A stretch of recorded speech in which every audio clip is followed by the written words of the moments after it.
പ്രിയമുള്ളവരെ, തെയ്യോസ് എന്ന പേര് ഇട്ട് നാം നടത്തുന്ന ഈ പീഡാനുഭവ വാര ധ്യാനത്തിലേക്ക്, അതിൻ്റെ 3-ാം നാളിലേക്ക് നിങ്ങളേവരെയും ഹൃദയപൂർവ്വം സ്വാഗതം ചെയ്യുന്നു. ഓശാന ഞായറാഴ്ചയുടെ അനുഭവത്തിലൂടെ ഈശോയുടെ രക്ഷാകര രഹസ്യത്തെ ധ്യാനിക്കാൻ, പ്രാർത്ഥിക്കാനാണ് നാം പ്രധാനമായും ലക്ഷ്യം വച്ചിരുന്നത്. നമുക്കറിയാം, ധ്യാനം എന്ന് പറയുമ്പോൾ നമ്മിലെ കുറവുകളെ, തിന്മകളെ, പാപത്തെ തിരിച്ചറിയാനുള്ള ഒരു അവസരം കൂടിയാണ്. ഓശാന ഞായറാഴ്ചയിലെ ഈശോ പറയുന്ന ഒരു വചനമുണ്ട്. ഈ ശിശുക്കളോട് മിണ്ടാതിരിക്കാൻ ദേവാലയാധികൃതർ വന്ന് പറയുമ്പോൾ ഈശോ പറയുകയാണ്, ഇവർ മിണ്ടാതിരുന്നാൽ ഈ കല്ലുകൾ എനിക്കായി ആർപ്പ് വിളിക്കും. ഈശോയ്ക്ക് വേണ്ടി കല്ലുകൾ ആർപ്പ് വിളിക്കുക എന്ന് പറഞ്ഞാൽ അവർക്കെതിരായി ഈ കല്ലുകൾ ആർപ്പ് വിളിക്കും. വാസ്തവത്തിൽ അത് വളരെ ആഴമുള്ള ഒരു വചനഭാഗം. ഹബക്കൂക്കിൻ്റെ 2-ാം അധ്യായത്തിൻ്റെ 11 മുതലുള്ള തിരുവചനങ്ങൾ. അപ്പോൾ ഈ കല്ലുകൾ വിളിച്ചു പറയും, മേൽക്കൂരയിൽ നിന്ന് തുലാം മറുപടി പറയും. രക്തം കൊണ്ട് നഗരം പണിയുകയും അകൃത്യം കൊണ്ട് പട്ടണം സ്ഥാപിക്കുകയും ചെയ്യുന്നവന് ആ കഷ്ടം. അതായത് ഈ കല്ലുകൾ ആർപ്പ് വിളിക്കും. എന്താണ് അവർ ആർപ്പ് വിളിക്കുന്നത്? അവർ ഈശോയ്ക്ക് ആർപ്പ് വിളിക്കും. അതേസമയം ഈ കല്ലുകൾ തിന്മ ചെയ്തവർക്കെതിരായ സാക്ഷികളായിരിക്കും. ഈ കല്ലുകൾ ആർപ്പ് വിളിക്കും എന്ന് പറഞ്ഞത് എത്രയോ സത്യമാണ്. ജെറുസലേം ദേവാലയം ഈശോയുടെ മരണം കഴിഞ്ഞ് അധികം താമസിയാതെ റോമൻ സൈന്യം ഇടിച്ചു തകർത്തു. ആ കല്ലുകൾ ആർത്തനാദത്തോടെ നിലംപതിച്ചു. ആ കല്ലുകൾ ശേഷിക്കുന്ന വിലാപത്തിൻ്റെ മതിലിൽ യഹൂദർ പോയി നെറ്റിമുട്ടിച്ച് കരയുന്നു. ശരിക്കും ആ കല്ലുകൾ ഒരു ഓർമ്മപ്പെടുത്തലാണ്, ഒരു സാക്ഷ്യമാണ്. ദൈവത്തോട് ചേർന്ന് നിൽക്കാത്ത എല്ലാം തകർക്കപ്പെടും. ഈ കല്ലുകൾ പോലും, ഈ പ്രപഞ്ചത്തിലെ ഓരോ മണൽത്തരി പോലും തൻ്റെ സൃഷ്ടാവിനെ ഓർത്ത് ആനന്ദിക്കുകയും സന്തോഷിക്കുകയും സൃഷ്ടാവിൻ്റെ ഇഷ്ടം നടപ്പിലാക്കാൻ വ്യഗ്രതപ്പെടുകയും ചെയ്യുന്നു എന്നുള്ള വലിയ സത്യമാണ് ഈശോ വ്യക്തമാക്കുക. ഈ കല്ലുകൾ ആർപ്പ് വിളിക്കും. കാരണം ഈ കല്ലിനും ഒരു സൃഷ്ടാവുണ്ട്. ആ സൃഷ്ടാവിന് വേണ്ടി അത് ആർപ്പ് വിളിക്കും. സൃഷ്ടാവിന് വേണ്ടി ആർപ്പ് വിളിക്കുമ്പോൾ സൃഷ്ടാവിനെതിരായി തിരിയുന്ന സകലർക്കും എതിരായി ഈ പ്രപഞ്ചം തിരിയും എന്ന വലിയ സത്യം നമ്മളെ ദൈവം പലവട്ടം ഓർമ്മിപ്പിച്ചിട്ടുള്ളത്. ഉൽപ്പത്തി പുസ്തകത്തിൻ്റെ 3-ാം അധ്യായം 18-ാം വചനത്തിൽ പാപം ചെയ്ത ആദാമിനും ഹവ്വായിക്കും ശിക്ഷ വിധിക്കുമ്പോൾ ദൈവം പറയുന്ന ഒരു മുന്നറിയിപ്പുണ്ട്. ആദാമേ, നീ പാപം ചെയ്തതിനാൽ ഈ കൃഷിഭൂമി നിനക്ക് വിളവ് തരികയില്ല, അതിന് ഞെരിഞ്ഞിലും മുൾച്ചെടികളും പുറപ്പെടുവിക്കും എന്നാണ് പറയുന്നത്. അതായത് ഇതുവരെയും മുന്തിരിയും അത്തിപ്പഴവും കൊടുത്തിരുന്ന മണ്ണ് ഇനി നിനക്ക് തരാൻ പോകുന്നത് ഞെരിഞ്ഞിലും മുൾപ്പടർപ്പുമാണ്. പ്രിയപ്പെട്ടവരെ, നമ്മൾ പല മേഖലകളിലും നമ്മുടെ അധ്വാനങ്ങൾ പാഴായി പോകുന്ന അനുഭവങ്ങൾ ആവർത്തിച്ച് സംഭവിക്കുമ്പോൾ, നാം കണ്ട സ്വപ്നങ്ങളൊക്കെയും പാഴ്ക്കിനാവുകളായി മാറുമ്പോൾ, അധ്വാനിക്കാഞ്ഞിട്ടല്ല, അലയാഞ്ഞിട്ടും കഷ്ടപ്പെടാഞ്ഞിട്ടുമല്ല, നമ്മൾ ഒരുപാട് അധ്വാനിച്ചു, ഒരുപാട് ആത്മാർത്ഥമായി ഓടി. പലരും ഓടിയതിനേക്കാളും ഏറെ ഓടി, ഏറെ അധ്വാനിച്ചു. പക്ഷേ നമ്മൾ ഓടിയതിൻ്റെ പകുതി ഓടിയവർ പോലും നമ്മളെക്കാളും 100 മടങ്ങ് ഐശ്വര്യമുള്ളവരായപ്പോൾ നമ്മുടെ ഓട്ടം മാത്രം എങ്ങുമെത്താതെ നിലവിളിയും നിസ്സഹായതയിലും അവസാനിക്കും. എന്തായിരിക്കും ഇതിൻ്റെ കാരണം? അതൊരു ഓർമ്മപ്പെടുത്തലാണ്, ഒരു വലിയ ഓർമ്മപ്പെടുത്തലാണ് ദൈവത്തിൻ്റേത്. നാം ദൈവത്തോടൊത്തല്ല എങ്കിൽ നമ്മുടെ എല്ലാ പ്രവർത്തനങ്ങളും പാഴായി പോകുന്നു എന്ന സത്യം. എന്നെ കൂടാതെ നിങ്ങൾക്കൊന്നും ചെയ്യാനാവില്ല എന്ന് പറഞ്ഞ ഈശോ മിശിഹായുടെ തിരുവചനം നമ്മൾ ഹൃദയത്തിൽ സൂക്ഷിക്കും. പ്രിയപ്പെട്ടവരെ, അവിടുത്തെ കൂടാതെ നമുക്കൊന്നും ചെയ്യാനാവില്ല എന്ന ആ സത്യം. പലപ്പോഴും നമ്മുടെ ജീവിതത്തിൻ്റെ നിരാശയുടെ, ദുഃഖത്തിൻ്റെ അടിസ്ഥാന കാരണം ഞാൻ ദൈവത്തോടു കൂടെ അല്ല എന്നുള്ളത്.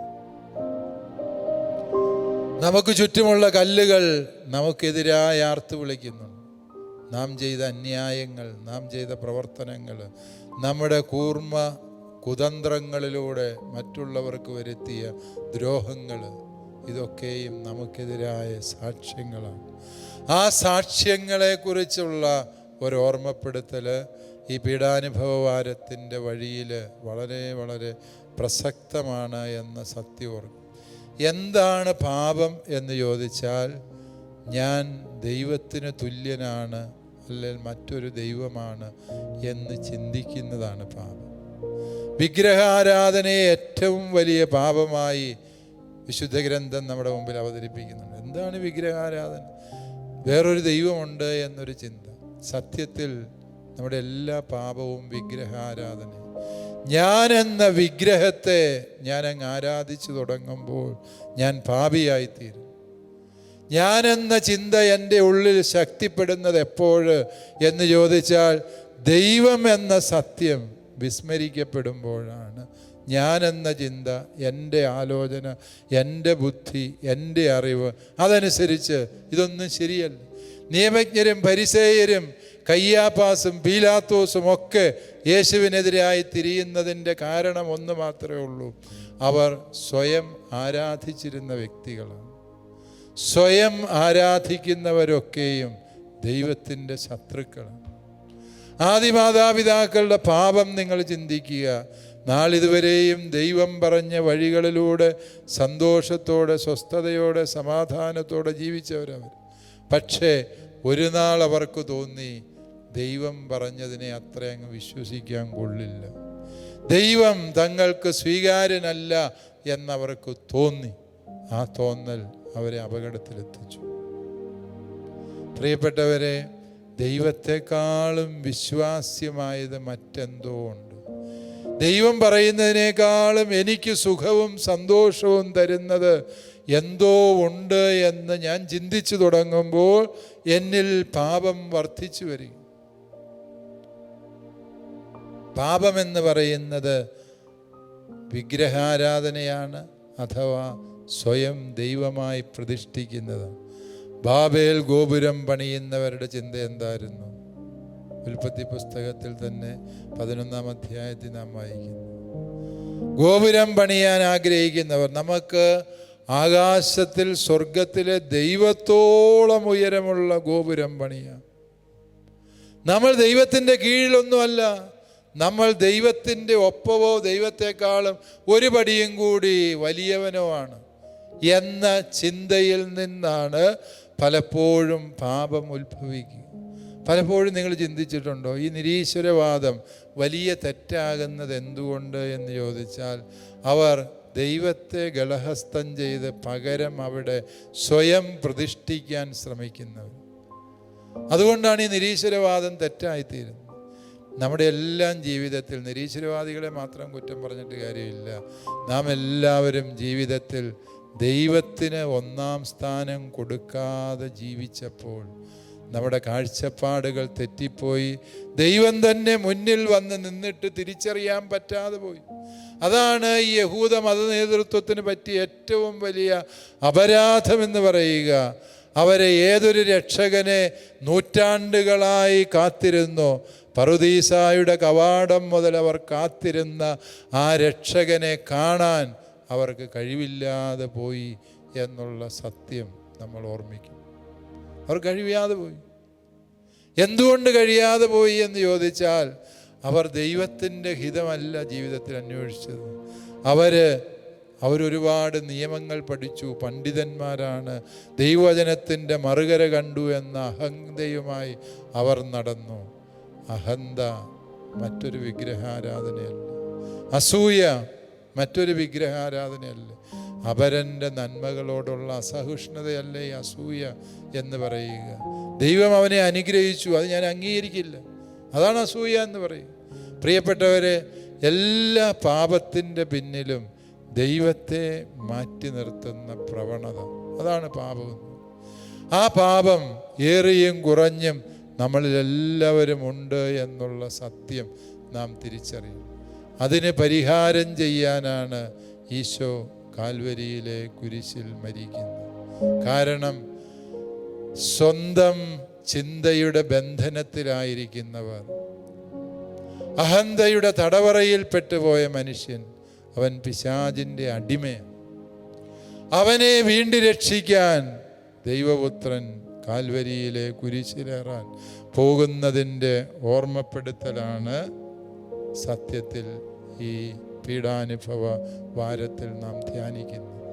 അതായത് അല്പം കൂടി ലളിതമായി പറഞ്ഞാൽ, ഈശോയുടെ കഠോരമായ പീഡനകൾ എന്തിനു വേണ്ടി അവിടുന്ന് അനുഭവിച്ചു എന്ന് ചോദിച്ചാൽ, എൻ്റെ ഓരോ പാപത്തിനും അവൻ ചെയ്ത പരിഹാരമാണത് എന്ന തിരിച്ചറിവ് വേണം.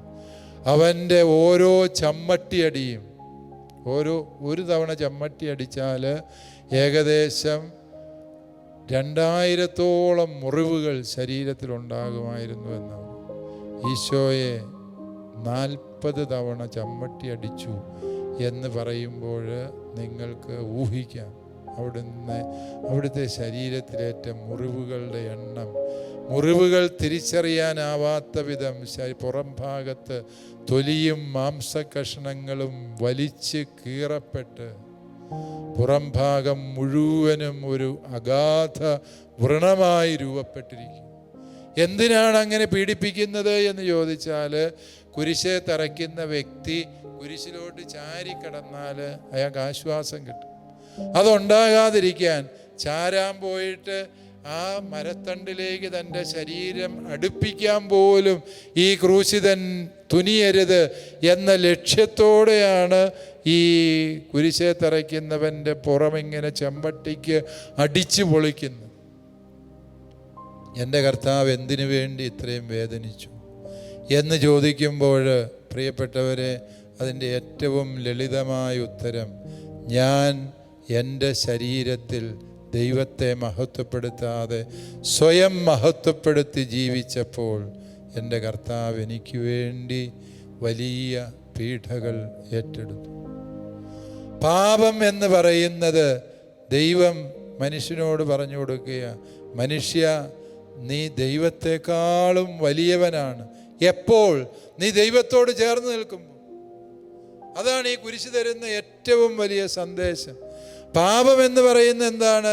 ദൈവത്തെ വെല്ലുവിളിച്ച് ഞാൻ ദൈവത്തെക്കാളും വലിയവനാണെന്ന് പറഞ്ഞ് ദൈവത്തെ ഒഴിവാക്കിയതാണ് പാപം.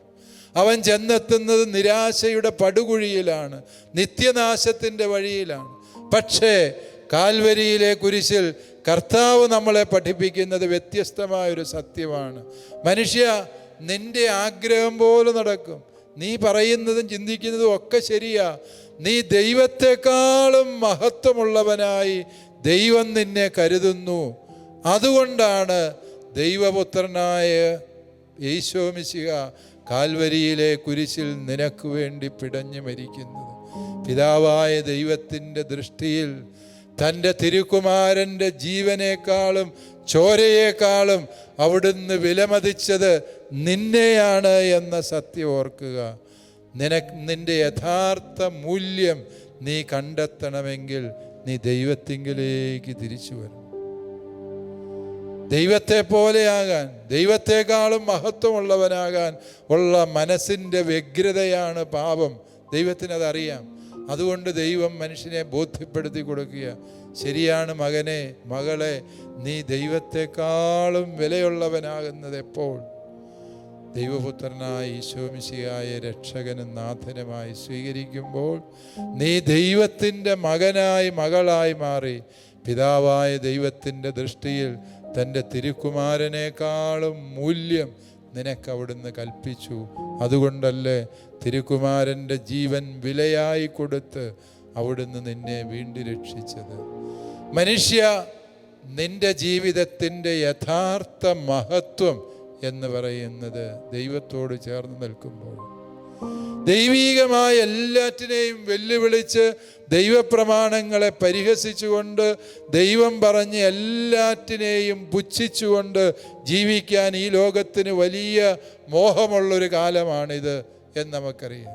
മദ്യപിക്കരുത് എന്ന് ദൈവം പറഞ്ഞു. മദ്യപിക്കുന്നത് ഈ ലോകത്തിൻ്റെ മാന്യതയുടെ ലക്ഷണമായി ലോകം പ്രഖ്യാപിച്ചു. വിവാഹം കഴിക്കുന്നത് പുരുഷനും സ്ത്രീയും തമ്മിലായിരിക്കണം എന്ന് ദൈവപ്രമാണത്തിൽ പറഞ്ഞപ്പോൾ മനുഷ്യൻ പറഞ്ഞു, അത് ദൈവത്തിൻ്റെ പഴഞ്ചൻ ഏർപ്പാട്, ഞങ്ങൾക്കതിനോട് താല്പര്യമില്ല, ഞങ്ങൾ ഒരേ വർഗത്തിൽപ്പെട്ടവർ വിവാഹം കഴിക്കാൻ ആഗ്രഹിക്കും. അത് ദൈവഹിതത്തിനെതിരാണ് എങ്കിൽ ആ ദൈവത്തെ ഞങ്ങൾക്ക് ആവശ്യമില്ല. ഫ്രാൻസിസ് മാർപ്പാപ്പായെ കുറിച്ച് പലപ്പോഴും തെറ്റിദ്ധാരണകൾ പടർത്തുന്നവരുണ്ട്. തിരുസഭയുടെ ഈ മേഖലയിലെ നിലപാട് തന്നെയാണ് ഫ്രാൻസിസ് മാർപ്പാപ്പ എപ്പോഴും പറഞ്ഞത്. സ്വവർഗാനുരാഗമുള്ള വ്യക്തികളോട് തിരുസഭയ്ക്ക് സ്നേഹവും കരുതലുമുണ്ട്. പക്ഷെ അതിൻ്റെ അർത്ഥം അവരുടെ വിവാഹം സാധാരണ വിവാഹം പോലെ കൂദാശയായി പരിഗണിക്കുമെന്നല്ല. അവരുടെ കുടുംബജീവിതം അത് ദൈവീക പദ്ധതി പ്രകാരമുള്ള കുടുംബജീവിതമാണ് എന്ന് സഭ അംഗീകരിക്കുമെന്നല്ല. ജർമ്മനിയിലെ ഏതാനും ചില മെത്രാന്മാർ സമാനമായ ചില ആശീർവാദങ്ങൾ ഇങ്ങനെയുള്ള സ്വവർഗാനുരാഗികൾക്ക് നൽകണം. വിവാഹം എന്ന കൂദാശ പരികർമ്മം ചെയ്യുകയല്ല അവർ വാദിച്ചത്. അവരിപ്രകാരം ഒരുമിച്ച് ജീവിക്കുമ്പോൾ സഭയുടെ ഒരു അനുയാത്ര എന്ന നിലയിൽ അവർക്കൊരു ആശീർവാദം നൽകുന്നതിൽ തെറ്റില്ല എന്ന് ചില മെത്രാന്മാർ ജർമ്മനിയിൽ വാദിച്ചപ്പോൾ ഫ്രാൻസിസ് മാർപ്പാപ്പ അർത്ഥശങ്കയ്ക്കിടയില്ലാത്ത വിധം പറഞ്ഞു, നിങ്ങൾക്കൊരിക്കലും ഒരു പാപത്തെ ആശീർവദിച്ച് പുണ്യമാക്കാൻ പറ്റില്ല. പാപം പാപമാണ്, അതിനകത്ത് മാറ്റമൊന്നുമില്ല. പക്ഷേ പാപിയോട് കർത്താവിൻ്റെ കരുണാർദ്രമായ സ്നേഹം തന്നെയാണ് സഭയ്ക്ക് എപ്പോഴും ഉള്ളത്. അതാണ് ഈ സ്വവർഗാനുരാഗത്തെക്കുറിച്ചുള്ള സഭയുടെ നിലപാടിനെ പലരും തെറ്റിദ്ധരിക്കുന്നതിൻ്റെ കാരണം ഇതാണ്. എന്തുകൊണ്ട് സഭ ഈ ഇത്തരം വ്യക്തികളുടെ വിവാഹം തെറ്റാണ് എന്ന് പറയുന്നത് എന്ന് ചോദിച്ചാൽ, അത് ദൈവം തെറ്റ് എന്ന് പറഞ്ഞു. അതുകൊണ്ട് ദൈവമായ കർത്താവ് തെറ്റ് എന്ന് പറഞ്ഞത് മനുഷ്യനെക്കാലവും തെറ്റ് തന്നെയായിരിക്കും. ദൈവം ശരിയെന്ന് പറഞ്ഞത് ശരിയാവുകയുള്ളൂ. ആ ഒരു നിലപാടിൽ ഊന്നി നിന്നുകൊണ്ടാണ്. ലോകം പറയും, സഭ പറയുന്നതല്ല ശരി, വചനം പറയുന്നതല്ല ശരി, ദൈവം പറയുന്നതല്ല ശരി. ഞങ്ങൾക്ക് ശരിയും തെറ്റും എന്ത് എന്നറിയാം. ആരും ഞങ്ങളെ പഠിപ്പിക്കേണ്ടതില്ല. ഞങ്ങൾക്ക് ധാർമ്മികതയെ പഠിപ്പിച്ചു തരാൻ ദൈവത്തെ ആവശ്യമില്ല, സഭയെ ആവശ്യമില്ല, സഭയുടെ പ്രബോധനങ്ങൾ ആവശ്യമില്ല എന്ന് വാദിക്കുന്നവരുണ്ട്. പ്രിയപ്പെട്ടവരെ, നമ്മൾ തിരിച്ചറിയേണ്ട വലിയ സത്യങ്ങൾ, നമ്മുടെ പാപത്തിൻ്റെ ഗൗരവം, നമ്മിലെ പാപത്തിൻ്റെ ഗൗരവം ദൈവപുത്രനെ കുരിശിലേറ്റിയെങ്കിൽ തിരിച്ചറിയുക, നമ്മുടെ യഥാർത്ഥ മഹത്വം എന്ന് പറയുന്നത് അവിടുത്തെ രക്ഷകനും നാഥനുമായി സ്വീകരിക്കുമ്പോഴാണ് സംജാതമാകുന്നത് എന്ന സത്യം മനസ്സിൽ ധ്യാനിച്ചുകൊണ്ട് നമുക്ക് ഈശോയുടെ പീഡാനുഭവ വിചിന്തനങ്ങൾ തുടരാം. അതായത്, ഈ പാപത്തിൻ്റെ വഴിയിലൂടെ മനുഷ്യൻ നടക്കുമ്പോൾ ദൈവമായ കർത്താവ് അതിന് പരിഹാരം ചെയ്യാൻ പോകും. എങ്ങനെയാണ് ഈശോ പരിഹാരം ചെയ്യുന്നത് എന്ന് ചോദിച്ചാൽ, യോഹന്നാൻ്റെ സുവിശേഷത്തിൽ ഈശോയുടെ പീഡാനുഭവ വിവരണം വളരെ ഹൃദ്യമായി വിവരിക്കുന്നു. യോഹന്നാൻ ശ്ലീഹായുടെ പാഷൻ നറേറ്റീവ്, പീഡാനുഭവ വിവരണമാണ് ഏറ്റവും ഹൃദയസ്പർശിയായി നമുക്ക് തോന്നുന്നത് എങ്കിലും നമുക്കറിയാവുന്നതുപോലെ ലൂക്കാ സുവിശേഷകനാണ് ഈ വളരെ ഹൃദയത്തെ തൊടുന്ന രീതിയിലുള്ള ചില സംഭവങ്ങൾ ഉൾച്ചേർത്തിരിക്കുന്നത്. അതുകൊണ്ട് ഈ പീഡാനുഭവത്തെ ധ്യാനിക്കുമ്പോൾ ഈ രണ്ട് സുവിശേഷങ്ങളും പരസ്പര പൂരകങ്ങളായി നമ്മൾ മനസ്സിലാക്കേണ്ടി വരും എന്നുള്ളതാണ് സത്യം. ഇവിടെ ലൂക്കായുടെ വിവരണത്തിൽ തന്നെ നമുക്ക് ആരംഭിക്കാം. ഈശോ ഗെത്സമനിയിലെത്തി. ഗെത്സമനിയിൽ ഈശോ പാപപരിഹാരത്തിൻ്റെ ബലി ആരംഭിക്കുക. ഗെത്സമനി ഏദേൻ തോട്ടത്തെ ഓർമ്മിപ്പിക്കും. ഗെത്സമനി ഏദേൻ തോട്ടത്തിൻ്റെ ഒരു ഓർമ്മപ്പെടുത്തലാണ്. ഏദേൻ തോട്ടത്തിൽ എന്താ സംഭവിച്ചത്? ദൈവഹിതം തങ്ങൾക്കൊന്നുമല്ല എന്ന് പറഞ്ഞ് അനുസരണക്കേടിൻ്റെ പാപം ചെയ്ത സ്ഥലമാണ് ഏദേൻ തോട്ടമെങ്കിൽ ഇതാ ഗത്സമനിയിൽ ഈശോ ചെയ്യുന്നത് തികച്ചും വ്യത്യസ്തമായൊരു കാര്യം. എന്താ ഈശോ ചെയ്ത വ്യത്യസ്തമായ കാര്യം? ഈശോ ദൈവപിതാവിൻ്റെ തിരുഹിതം സമ്പൂർണമായും സ്വീകരിച്ചു. പ്രിയപ്പെട്ടവരെ, പാപത്തിൽ നിന്ന് രക്ഷ നേടാൻ ആഗ്രഹിക്കുന്നവർ ചെയ്യേണ്ട ഒന്നാമത്തെ കാര്യം ഇതാണ്: ദൈവമേ, എന്നെക്കുറിച്ചുള്ള നിന്റെ തിരുഹിതമെന്ത് എന്ന് വെളിപ്പെടുത്തി തരണമേ എന്ന് നിറകണ്ണുകളോടെ പ്രാർത്ഥിക്കും. പ്രാർത്ഥനയുടെ തീഷ്ണതയിൽ വിയർപ്പ് തുള്ളികൾ രക്തകണങ്ങളായി നിലംപതിക്കാൻ തക്ക വിധത്തിൽ അവൻ തീവ്രമായി തീഷ്ണമായി പ്രാർത്ഥിച്ചു എന്നാണ് വചനം പറയുക. ഓർക്കുക, ഈ ദൈവഹിതം ഈശോ പറയുന്നത് എന്താ? പിതാവേ, എൻ്റെ ഇഷ്ടമല്ല അങ്ങയുടെ ഇഷ്ടം നിറവേറട്ടെ.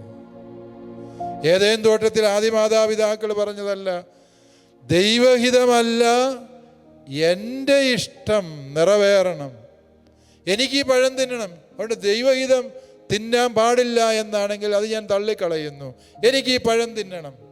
പ്രിയപ്പെട്ടവരെ, ഏദേനിൽ നിന്ന് ഗത്സമനിയിലേക്കുള്ള ദൂരമാണ് പാപത്തിൽ നിന്ന് പുണ്യത്തിലേക്കുള്ള ദൂരം. ആ ദൂരം നാം സഞ്ചരിക്കേണ്ടതുണ്ട് എന്ന സത്യം മനസ്സിലാക്കുക. ഗത്സമനിയിൽ ഈശോ ചോര വിയർത്ത് പ്രാർത്ഥിക്കുന്നു. നമ്മൾ വിചാരിക്കരുത് ഈ മാനസാന്തരത്തിൻ്റെ ദൈവാനുഭവത്തിൻ്റെ നിമിഷങ്ങളിൽ നമ്മുടെ കൂടെ ഒരുപാട് പേര് നമുക്ക് അകമ്പടി ഉണ്ടാകും. ഇല്ല, ജീവിതത്തിൻ്റെ ചില യാഥാർത്ഥ്യങ്ങളെ നാം ഏകനായി നേരിടേണ്ടതുണ്ട് എന്ന സത്യം ഓർക്കും. പലപ്പോഴും ഞാൻ അത്ഭുതപ്പെടാറുണ്ട്. സങ്കടത്തോടെ ആയിരക്കണക്കിന് മനുഷ്യരുടെ അകമ്പടിയോടെ മൃതശരീരം സെമിത്തേരിയിലേക്ക് കൊണ്ടുപോകും. സെമിത്തേരിയിൽ എത്തിച്ച് പ്രാർത്ഥനയൊക്കെ കഴിഞ്ഞ് പ്രിയപ്പെട്ടവരെ കെട്ടിപ്പിടിച്ച് നിലവിളിച്ച് മൃതദേഹത്തെ വിടാതെ കരയും. ഇതെല്ലാം കഴിയുമ്പോൾ നമ്മൾ മൃതശരീരമടങ്ങിയ പേടകം അടച്ച് കുഴിയിലേക്ക് ഇറക്കി വെച്ച് സ്ലാവിട്ട് മൂടി സിമെൻ്റ് പോയിൻ്റ് ചെയ്ത് തിരികെ പോരുന്ന എല്ലാവരും. ആ കല്ലറയുടെ ഏകാന്തതയിൽ ആ വ്യക്തി മാത്രം. എത്ര സ്നേഹമുണ്ടെങ്കിലും ആരും കുഴിയിലേക്ക് ചാടാറില്ല. ജീവിതത്തിൻ്റെ ചില യാത്രകൾ നാം തനിയെ നടത്തേണ്ടത്. ജീവിതത്തിൻ്റെ ചില അനുഭവങ്ങളിൽ നാം ഒറ്റപ്പെടണം എന്നത് ദൈവത്തിൻ്റെ ഹിതമാണ്. ഒറ്റപ്പെടുന്നതിൻ്റെ അർത്ഥം എന്ത് എന്ന് ചോദിച്ചാൽ, ശിഷ്യന്മാരെല്ലാം ആശ്രയം വെച്ച തൻ്റെ അരുമ ശിഷ്യന്മാരെല്ലാം പോയി കിടന്നുറങ്ങിയപ്പോൾ ഈശോയ്ക്ക് മനസ്സിലായി, പരമപിതാവിനോട് ഏകനായി സംസാരിക്കാൻ ദൈവമൊരുക്കിയ അവസരമാണത് എന്ന് അദ്ദേഹം മനസ്സിലാക്കി.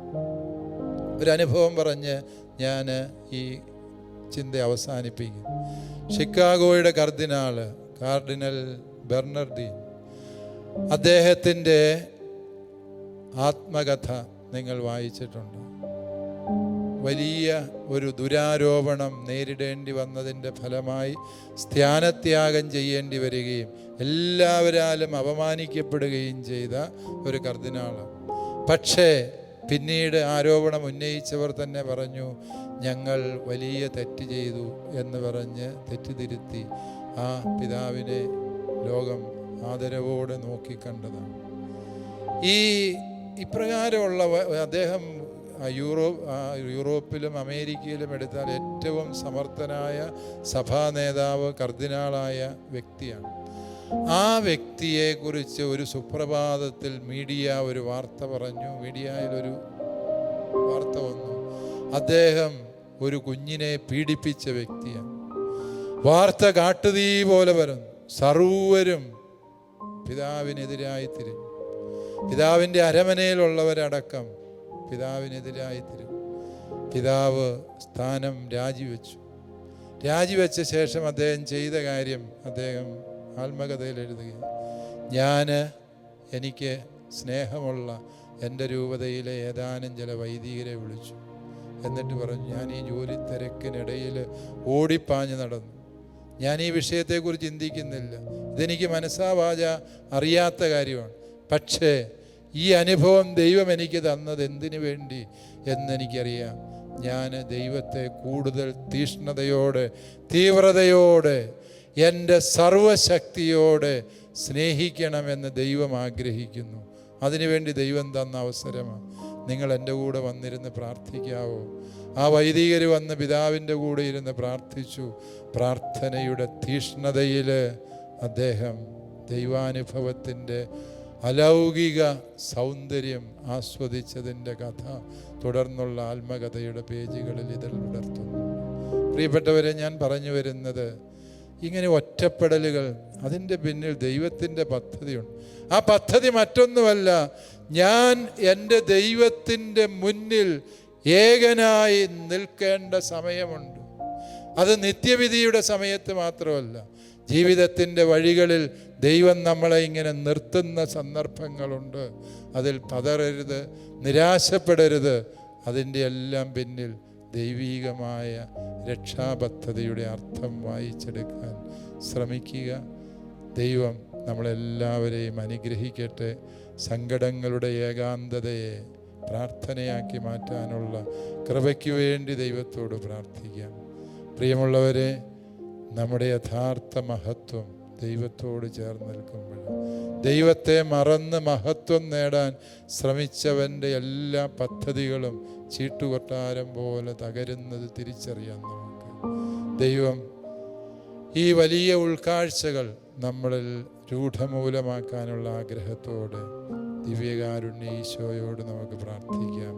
എനിക്ക് വേണ്ടി ചെമ്മട്ടിയടിയേറ്റവൻ, എനിക്ക് വേണ്ടി മുൾക്കിരീടം ധരിച്ചവൻ, എനിക്ക് വേണ്ടി ഇരുമ്പാണികളിൽ തൂങ്ങി മരിച്ചവൻ, മരണത്തെ തോൽപ്പിച്ച് വിജയിച്ച മഹത്വമുള്ള രാജാവ്, അവനാണ് പരിശുദ്ധ കുർബാനയായി എൻ്റെ മുമ്പിൽ ഇപ്പോൾ സന്നിഹിതമാകുന്നത്. ആ തിരുസാന്നിധ്യത്തെ ഓർക്കാം, പ്രാർത്ഥിക്കാം, ബലപ്പെടാം. ദൈവം സമൃദ്ധമായി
തകർന്നു പിടഞ്ഞിടുമ്പോൾ നാഥാ നീ എന്നാശ്രയം. ആദിയും വ്യാധികളുമേറുമ്പോൾ ഭാരങ്ങളേറെ അലട്ടിയിടുമ്പോൾ ഉള്ളം തകർന്നു പിടഞ്ഞിടുമ്പോൾ നാഥാ നീ എന്നാശ്രയം.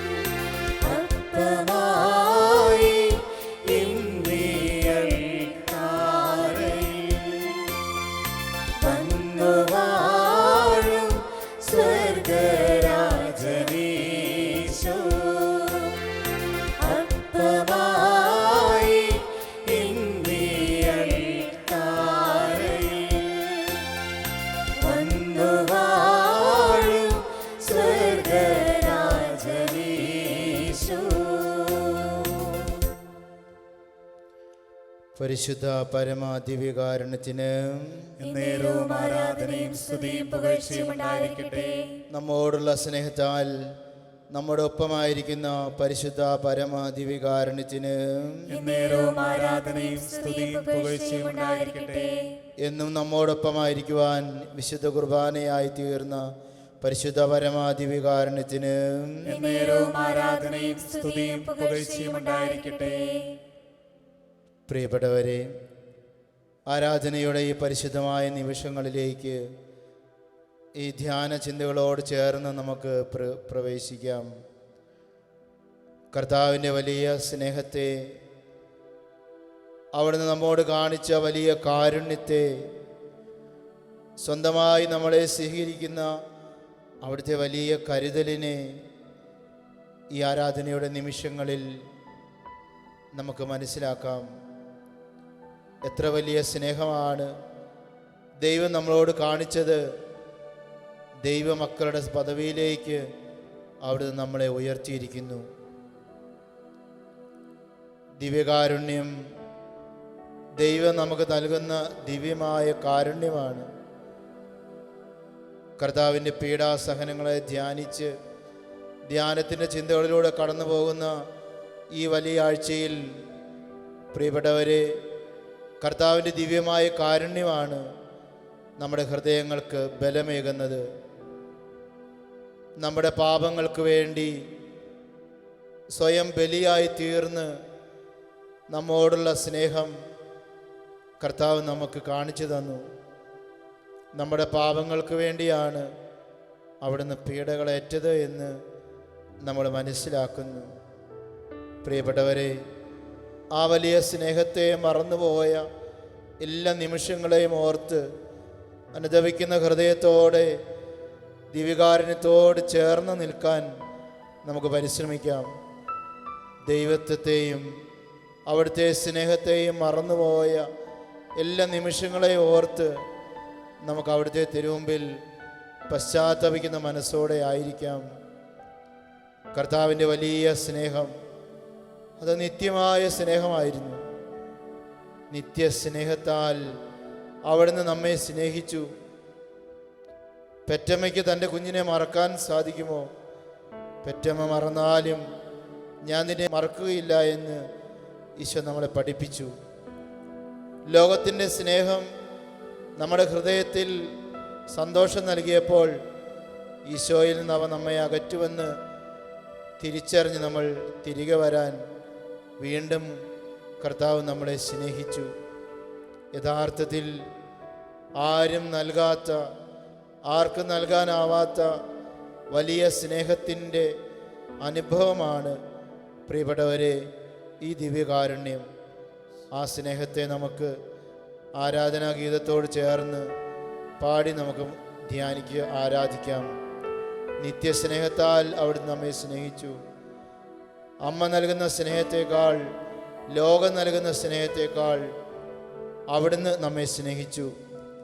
നമുക്ക് ഈശോയോട് പറയാം, കർത്താവേ, ലോകത്തിൻ്റെ മായിക സന്തോഷം എന്നെ അലട്ടുമ്പോൾ അങ്ങേ വിട്ട് ഞാൻ പോകത്തില്ല. ദൈവസ്നേഹത്തെ വെറുത്തുപേക്ഷിച്ച് നശ്വരമായ പലതിനെ അന്വേഷിച്ച് പാപത്തിൻ്റെ വഴിയെ ഞാൻ പോയിട്ടുണ്ടെങ്കിൽ തിരികെ അങ്ങയുടെ സ്നേഹത്തിലേക്ക് ഞാൻ തിരികെ വന്നുകൊള്ളാം. ആരാധനാ ഗാനത്തോട് ചേർന്ന് നമുക്ക് നമ്മുടെ ജീവിതത്തെ കർത്താവിൻ്റെ സ്നേഹത്തിലേക്ക് സമ്പൂർണമായി സമർപ്പിച്ചുകൊണ്ട് നമുക്ക് പ്രാർത്ഥിക്കാം.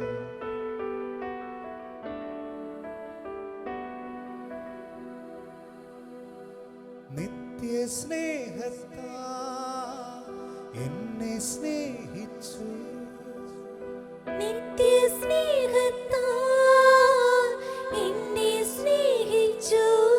അമ്മയേകിടും സ്നേഹത്തേക്കാൾ ലോകം നൽകിടും സ്നേഹത്തേക്കാൾ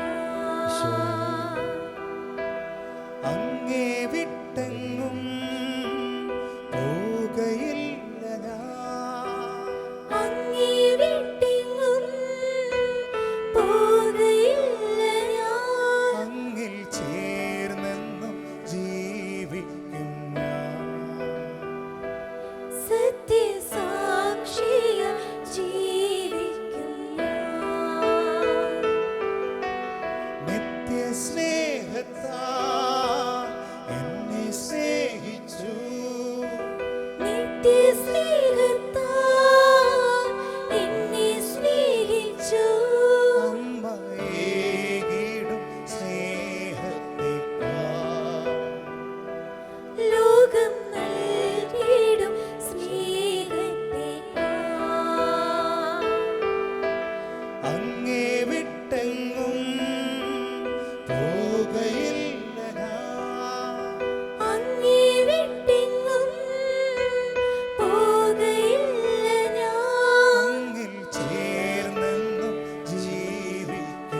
പരിശുദ്ധ പരമാദിവികാരണത്തിന് എന്നേരവും ആരാധനയും സ്തുതിയും പുകഴ്ചയും ഉണ്ടായിരിക്കട്ടെ.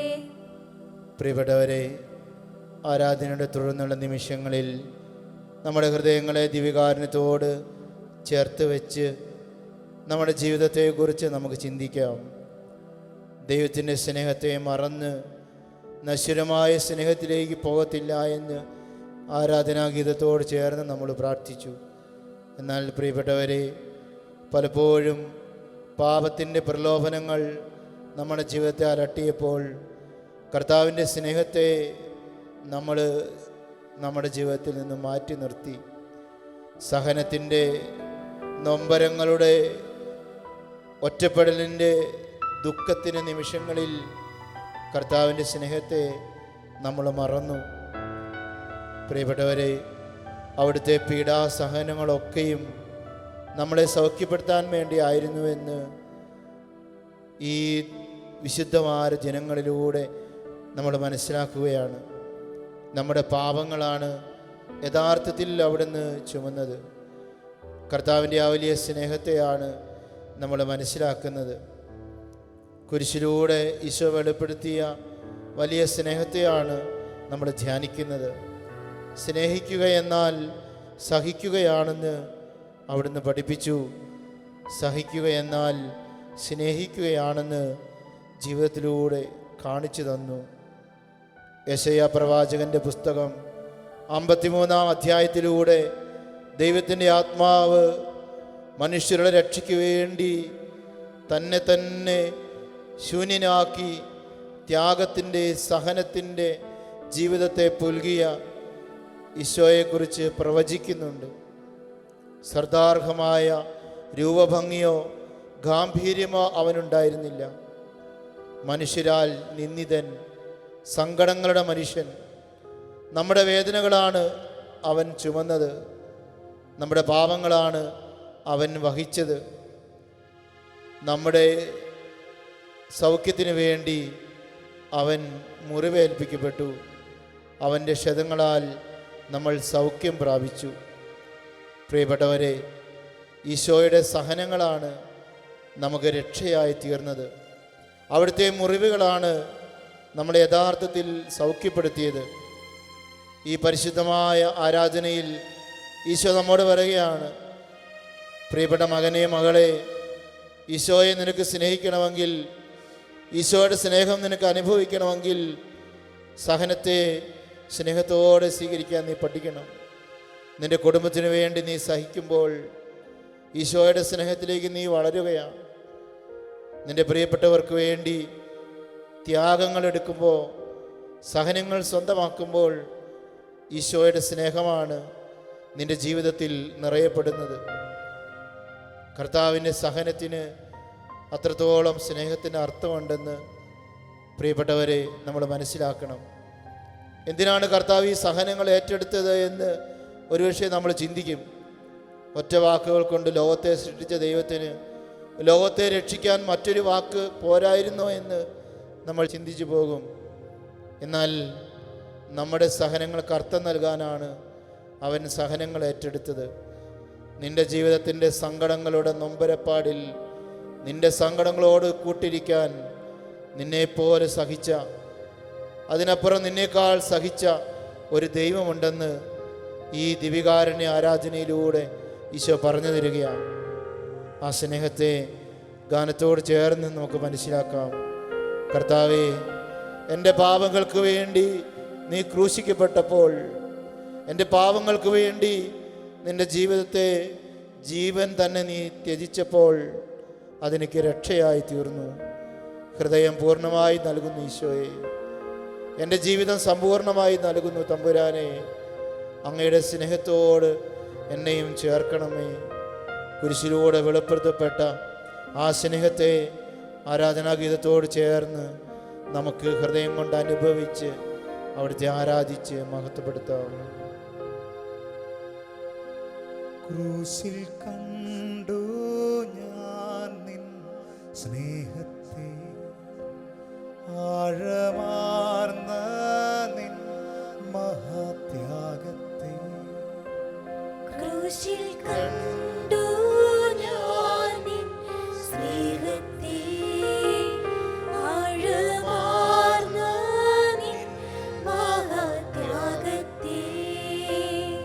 പകരം എന്തു നൽകും ഞാനിനി, ഹൃദയം പൂർണ്ണമായി നൽകുന്നു നാഥനേ.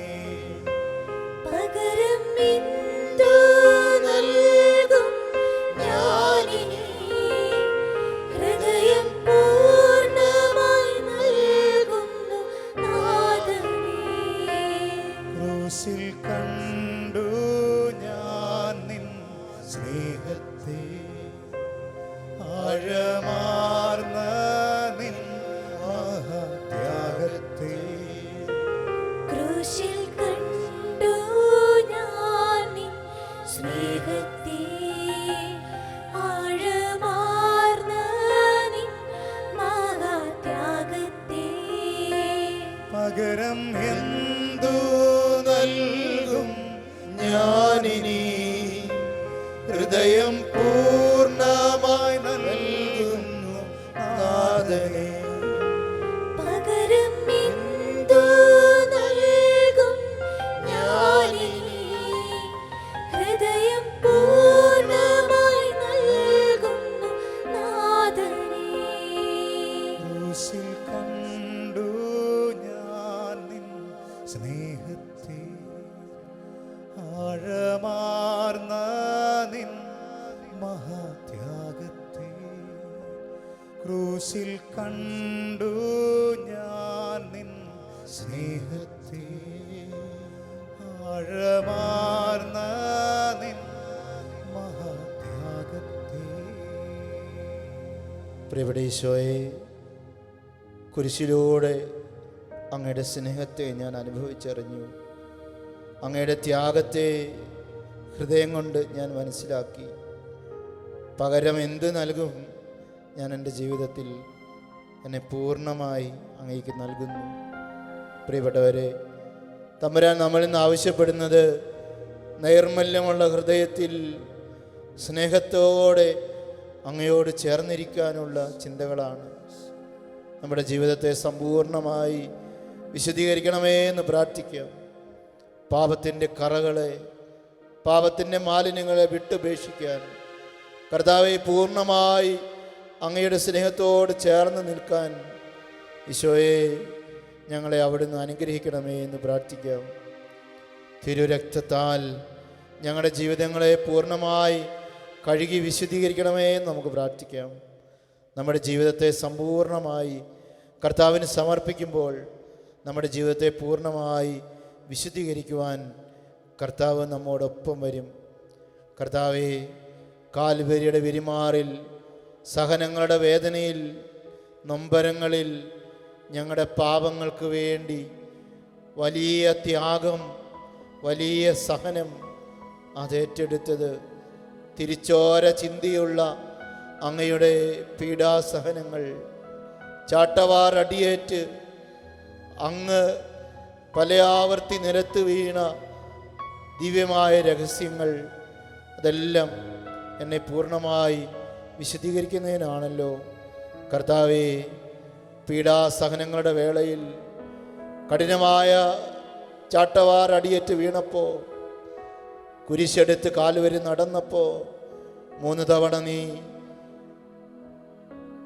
കല്ലിൽ തട്ടി വഴുതി വീണപ്പോൾ, കർത്താവേ, അങ്ങിൽ നിന്നും കഠിനമായ വേദനയോടൊപ്പം തിരിച്ചോരയാണല്ലോ ഈ മണ്ണിൽ വീണത്. ഇരുമ്പാണികൾ ശരീരത്തിൽ ആഞ്ഞു തറഞ്ഞപ്പോൾ പൊട്ടിത്തെറിച്ചത് രക്തത്തുള്ളികളാണ്. കർത്താവേ, ആ തിരുരക്തത്താൽ എന്നെ കഴുകി വിശുദ്ധീകരിക്കണമേ എന്ന് നമുക്ക് പ്രാർത്ഥിക്കാം. പാപം ചെയ്ത് കർത്താവിന് സഹനം നൽകിയ നമ്മൾ ആ തിരുരക്തം കൊണ്ട് ജീവിതത്തെ കഴുകുമ്പോൾ പൂർണ്ണമായ സൗഖ്യം ഈശോ തരും.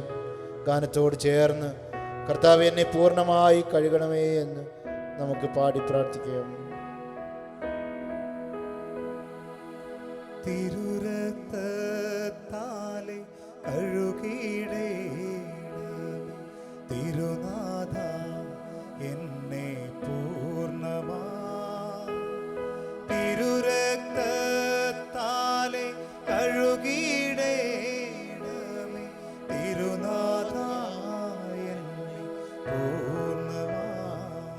പാടാം. തിരുരക്തത്താലെ കഴുകിയിടേണമേ തിരുനാഥ എന്നെ പൂർണ്ണമായി. പ്രിയപ്പെട്ടവരെ, കർത്താവിന്റെ വലിയ ത്യാഗത്താൽ എന്നെ കഴുകണമേ. തിരുനാഥ എന്നെ പൂർണ്ണമായി. പ്രിയപ്പെട്ടവരെ, കർത്താവിൻ്റെ തിരുരക്തത്താൽ നമ്മുടെ അധരത്തെ കഴുകി വിശദീകരിക്കണമേ എന്ന് പ്രാർത്ഥിക്കാം. നാവ് കൊണ്ട് ചെയ്തു പോയ എല്ലാ പാവങ്ങളെയും അനുദപിക്കുന്ന ഹൃദയത്തോടെ കർത്താവിൻ്റെ സന്നിധിയിൽ സമർപ്പിക്കാം. നാവിൻ്റെ ദുരുപയോഗം മൂലം, സംസാരങ്ങൾ മൂലം എൻ്റെ ജീവിതത്തിൽ വന്നുപോയ എല്ലാ പാപക്കറകളെയും കർത്താവെ അവിടുത്തെ തിരുരക്തത്താൽ കഴുകി വിശദീകരിക്കണമേ. തിരുനാമത്തിന് സ്തുതി പാടേണ്ടത്, തിരുവചനം ധ്യാനിച്ച് വായിക്കേണ്ടത്, കർത്താവിൻ്റെ ദിവ്യ സന്ദേശം പകർന്നു കൊടുക്കേണ്ട നാവുകൾ പാപത്തിന് കാരണമായിട്ടുണ്ടെങ്കിൽ കർത്താവെ തിരുരക്തത്താൽ കഴുകി എൻ്റെ നാവിനെ വിശദീകരിക്കണമേ എന്ന് ഗാനത്തോട് ചേർന്ന് നമുക്ക് പാടി പ്രാർത്ഥിക്കാം. തിരുരക്തത്താലെ കഴുകിയിടേണമേ തിരുനാഥ എൻ്റെ നാവിനെ. തിരുരക്തത്താലെ കഴുകിയിടേണമേ തിരുനാഥ എൻ്റെ നാവിനെ. തിരുരക്തത്താലെ കഴുകിയിടേണമേ തിരുനാഥ എൻ്റെ നാവിനെ. തിരുരക്തത്താലെ കഴുകിയിടേണമേ തിരുനാഥ എൻ്റെ നാവിനെ. കർത്താവേ, അവിടുത്തെ തിരുരക്തത്താൽ എൻ്റെ കണ്ണുകളെ കഴുകി വിശദീകരിക്കണമേ എന്ന് പ്രാർത്ഥിക്കാം. കർത്താവിൻ്റെ ദിവ്യമഹത്വം ദർശിക്കേണ്ട എൻ്റെ കണ്ണുകൾ, അപ്പമായി കൂടെയായിരിക്കുന്ന കർത്താവിൻ്റെ ദിവ്യസ്നേഹത്തെ കാണേണ്ട എൻ്റെ കണ്ണുകൾ, ദിവ്യസ്നേഹത്തിൻ്റെ പ്രഭ തൂകേണ്ട എൻ്റെ കണ്ണുകൾ പാപത്തിന് കാരണമായിട്ടുണ്ടെങ്കിൽ ഈശോയെ കഴുകി വിശദീകരിക്കണമേ എന്ന് പ്രാർത്ഥിക്കാം. എൻ്റെ കണ്ണുകളെ വിശദീകരിക്കണമേ എന്ന് പാടി പ്രാർത്ഥിക്കാം. തിരുരക്തത്താലെ കഴുകിയിടേണമേ തിരുനാഥ എൻ്റെ കണ്ണുകളെ. തിരുരക്തത്താലെ കഴുകിയിടേണമേ തിരുനാഥ എൻ്റെ കണ്ണുകളെ. തിരുരക്തത്താലെ കഴുകിയിടേണമേ തിരുനാഥ എൻ്റെ കണ്ണുകളെ. തിരുരക്തത്താലെ കഴുകിയിടേണമേ തിരുനാഥ എൻ്റെ കണ്ണുകളെ. പ്രിയപ്പെട്ടവരെ, കർത്താവിൻ്റെ വലിയ തിരുരക്തത്താൽ എൻ്റെ കാതുകളെ കഴുകി വിശദീകരിക്കണമേ എന്ന് പ്രാർത്ഥിക്കാം. ദിവ്യവചനവും ദിവ്യ സ്തുതിഗീതങ്ങളും കേൾക്കേണ്ട എൻ്റെ ചെവികൾ എനിക്ക് പാപകാരണമായിട്ടുണ്ടെങ്കിൽ, എൻ്റെ ജീവിതത്തിൻ്റെ സകല മേഖലകളും തിന്മയ്ക്ക് വശംവദമായിട്ടുണ്ടെങ്കിൽ കർത്താവേ എൻ്റെ കാതുകളെ കഴുകി വിശദീകരിക്കണമേ. കാതുകളെയും പഞ്ചേന്ദ്രിയങ്ങളെയും സമ്പൂർണ്ണമായി സമർപ്പിച്ച് കർത്താവേ എന്നെ പൂർണ്ണമായി കഴുകണമേ എന്ന് ഗാനത്തോട് ചേർന്ന് ഒരിക്കൽ കൂടി പ്രാർത്ഥിക്കാം. കർത്താവിൻ്റെ ആ വലിയ സ്നേഹത്തെ ഒരിക്കൽ കൂടി പാടി കർത്താവെ പൂർണ്ണമായി എന്നെ കഴുകണമേ എന്ന് പ്രാർത്ഥിക്കാം. തിരുരക്തത്താലെ കഴുകിയിടേണമേ തിരുനാഥ എൻ്റെ കാതുകളെ. തിരുരക്തത്താലെ കഴുകിയിടേണമേ തിരുനാഥ എൻ്റെ കാതുകളെ. തിരുരക്തത്താലെ കഴുകിയിടേണമേ തിരുനാഥ എൻ്റെ കാതുകളെ. തിരുരക്തത്താലെ കഴുകിയിടേണമേ തിരുനാഥ എൻ്റെ കാതുകളെ. പരിശുദ്ധ പരമാധിവികാരണത്തിന് എന്നേരവും ആരാധനയും സ്തുതിയും പുകഴ്ചയും ഉണ്ടായിരിക്കട്ടെ. കർത്താവിൻ്റെ വലിയ ആശീർവാദത്തിനായി നമ്മുടെ ജീവിതത്തെ തന്നെ ഒരുക്കാം. ഹൃദയങ്ങളെ നമുക്ക് ഏകാഗ്രമാക്കാം. കണ്ണുകളടച്ച് ഈശോയുടെ വലിയ ആശീർവാദം നമ്മുടെ ഹൃദയങ്ങളെയും നമ്മുടെ ജീവിതം സമ്പൂർണ്ണമായി വിശുദ്ധീകരിക്കട്ടെ. പരിശുദ്ധമായ ആശീർവാദം ഒരുക്കത്തോടെ സ്വീകരിക്കുമ്പോൾ 1 കോടി അനുഗ്രഹങ്ങൾ നൽകി കർത്താവ് നമ്മളെ ശക്തിപ്പെടുത്തും. നമുക്ക് പാടി പ്രാർത്ഥിക്കാം. ഈശോയുടെ ആശീർവാദത്തിനായിട്ട് ഒരുങ്ങാം.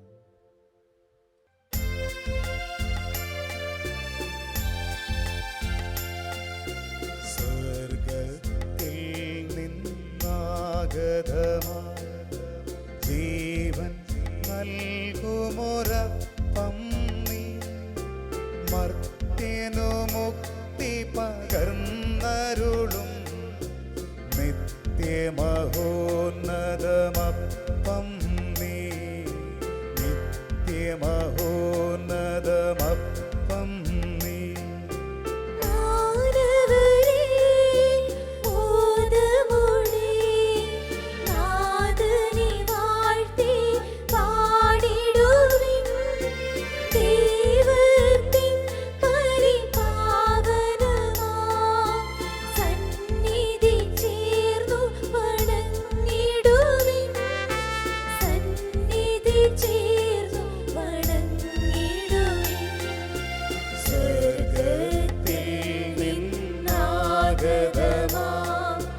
ജീവൻ നൽകുമൊരപ്പം നീ, മർത്യനു മുക്തി പകർന്നരുളും നിത്യമഹോന്നതമപ്പം നീ, നിത്യമഹോന്നതമപ്പം നീ.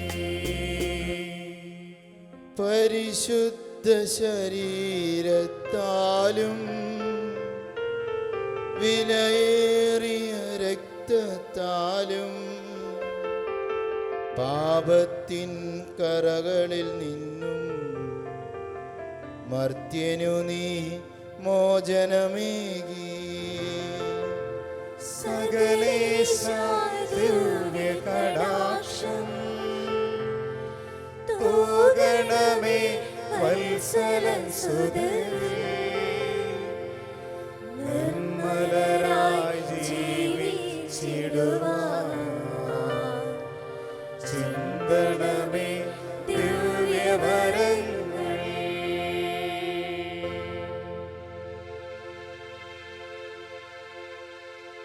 പരിശുദ്ധ പരമാ ദിവ്യകാരുണ്യത്തിന് എന്നേരവും ആരാധനയും സ്തുതിയും പുകഴ്ചയും ഉണ്ടായിരിക്കട്ടെ. പരിശുദ്ധ പരമാ ദിവ്യകാരുണ്യത്തിന് എന്നേരവും ആരാധനയും സ്തുതിയും പുകഴ്ചയും ഉണ്ടായിരിക്കട്ടെ. പരിശുദ്ധ പരമാ ദിവ്യകാരുണ്യത്തിന് എന്നേരവും ആരാധനയും സ്തുതിയും പുകഴ്ചയും ഉണ്ടായിരിക്കും.